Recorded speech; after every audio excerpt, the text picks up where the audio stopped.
So you think freelance copywriting could be for you, but you're not really sure what it looks like. Well, you're not the only one. Many people wonder, just what does a freelance copywriter do all day anyway? Do you just sit behind a laptop and write? Well, in this video, we're gonna find out. I'm gonna answer your burning questions about what a day in the life of a freelance copywriter looks like. This video is for you if you love to write and you'd love to be able to turn that passion into money in your bank account, but you're not sure how to get started and you don't know what that would look like. This is gonna give you a baseline knowledge. So if you're not interested in serving copywriting clients though, you can just scroll on by and I'll catch you next time with conversion-worthy tips for your own freelance copy. So let's dive in and talk about an average day as a freelance copywriting mom. What does that look like? I'm going to be breaking down why writing is only one of the important things that you'll do inside your business, and how important it is to balance writing with other tasks inside your business. I'll also be talking about how much time I spend doing research and the role that research plays in my ability to get results for my clients. I'll touch on what I spend the most time on when it comes to promoting my business and the biggest lessons and breakthroughs I've had in the past 6 years as a multi-six-figure-a-year freelance copywriter. Okay, so first let's talk about what my day actually looks like. Just like any other freelance business owner, I have my list of to-dos and action tasks, but sitting down to go over them isn't the first thing I do every day, actually. The first thing I do every day is I take a little time to set my focus. And to do that, I spend time doing two things that are really important to me. I have coffee with my husband and I read my Bible. I find that if I dive straight into work, those connections with those most important relationships in my life don't happen the way that I want them to. So first things first. At around 7:30 or 8 a.m. I head into my office, and the first thing I do is I take a look at my planner. So I have this planner. It's just a paper planner. I got it for $11.99. It's a quarterly, has a space every day. I got it on Amazon. It's pretty similar to the Full Focus Planner in that it has a page for each day with an hourly breakdown that I really appreciate because I can fill in calls and I can just take a glance and see my day. But I also use Asana, an online project management software. So why do I use both? Well, I'm old. No, seriously, my paper planner keeps the most urgent things in front of me when I need them. It allows me to just take a quick glance and see what's going on. Something about writing things down physically really helps anchor it in my mind too. But I don't know what I'd do without Asana either, right? It's a holding place for all of my client projects. It gives me a central place where I can drop documents and links and research, and it's a place where everyone on my team can access things. I can assign tasks. So you won't see me giving up one or the other of them anytime soon. So if you love the idea of having a project management system, my best advice for you is to try out a few to find the one that you like the most. There's a ton of options. You can ClickUp and Monday and Trello and Asana. They all have their own unique strengths and weaknesses, and you won't know until you try it. So pick one, try it. You're bound to find one that will make your brain. After I've had a chance to review my schedule for the day and jotted down a few notes, I check my messages and my inbox. I want to make sure that I'm replying back if I've sent out a message and I've gotten a reply, answering questions for my students, checking in with my community members. Then I typically go into daily content creation. I'm a big fan of short form video as a way to boost my visibility and reach my target audience of freelance copywriting moms and business owners and entrepreneurs. I create between 3 and 5 pieces of short form video content every workday, and I publish weekly blogs, a couple emails a week to my list, a full length YouTube video.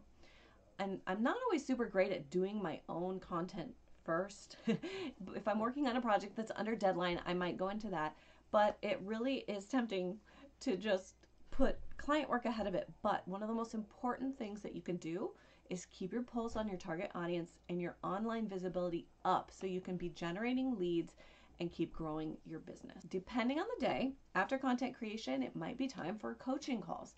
I work with clients, and my agency provides sales copywriting services to high-level entrepreneurs and business owners. But I'm also a coach. I have training programs and a certification for freelance copywriters. I try to schedule all my calls on Tuesdays and Wednesdays, and I probably spend between 5 to 7 hours on calls.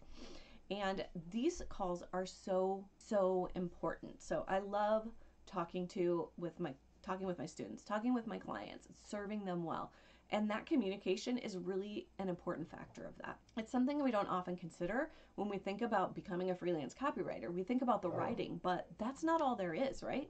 I probably spend half the time inside my business working on writing and half the time on other business functions because my business it is a business. It's not just me, it's a business, and it needs visibility and lead gen and sales and customer service. So there are a number of hats that I wear. And I do have help. I have an amazing assistant, Heather, a team member. She handles content scheduling and some of the client projects. And I also have a ton of people in my corner who can provide backup with all kinds of different. But my big volume writing days tend to be Mondays, Thursdays, and Fridays. It's great for me to be able to dive in and go dark as I'm writing projects. There's a certain amount of work that needs to be done before the writing starts, though. And the bulk of that is research. So I spend about half of the time that I have on client projects on research alone. I want to learn about their voice. I want to learn their target audience and how to connect that with their offers. My clients have to fill out some pretty solid forms that provide me with some baseline information.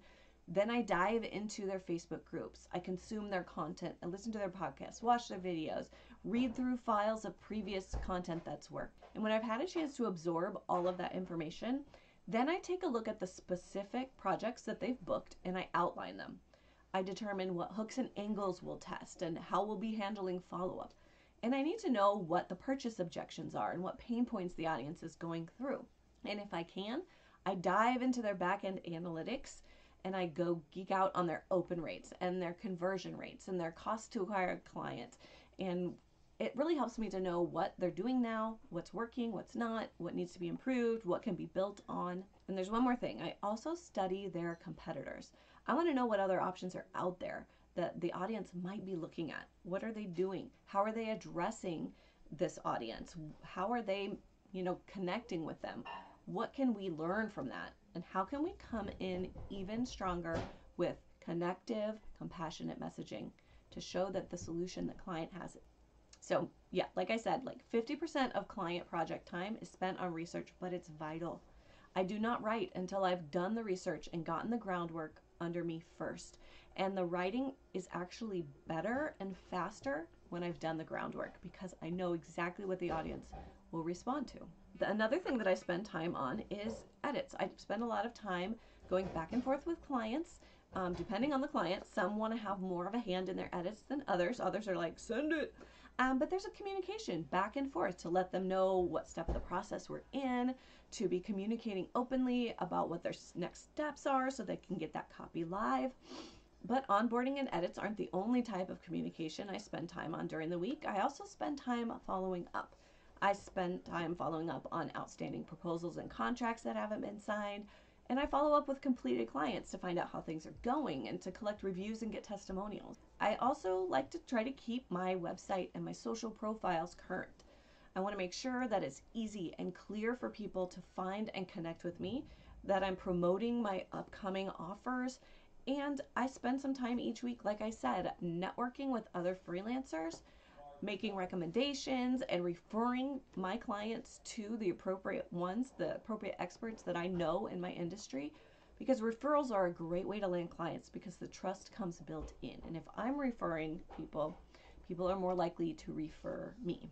Now, there's one last thing I spend my time on each week. I'm a coach, but I also invest in coaching and specialized training for myself, okay? I want my skills to stay top notch. And I want to keep growing my business so I can serve more clients and freelance copywriting moms. Ever since I got into the freelance online world, I have always invested in my personal development by hiring a coach or joining a coaching program or mastermind program. Because business isn't meant to be lived in a silo. We don't have to go it alone. Having people who are ahead of me and running arm in arm with me has been one of the biggest blessings of having this freedom lifestyle business that I have. Because being a freelance copywriter has changed my life and the lives of everyone in my family in some amazing ways. We've had the freedom and flexibility to be able to spend more time together as a family while having an amazing income. We've been able to homeschool our kids and travel with them no matter what time of the year it is. It's also provided for us to be able to pay our kids' college tuition and if they choose to go to college. And having a freelance copywriting business means that I get to choose how I want to spend my time, who I want to work with, what I want to charge, and the direction I want my business and my offers to go in the future. And to me, that's true freedom. Is it a lot of responsibility? Absolutely it is, which is why I invest in coaching and education. Do you want to learn more about how to build a freelance copywriting business that generates income while you work with clients you love without having to take your kids to daycare or even leave home if you want to? I have free resources that'll help you get started right away. And the one I'm most excited about right now is my upcoming 7-day challenge, the Client Attraction Crash Course. And make sure to subscribe and follow this channel for more tips, strategies, and resources for freelance copywriting mamas. I'm Krista, living the mom, wife, copywriter life.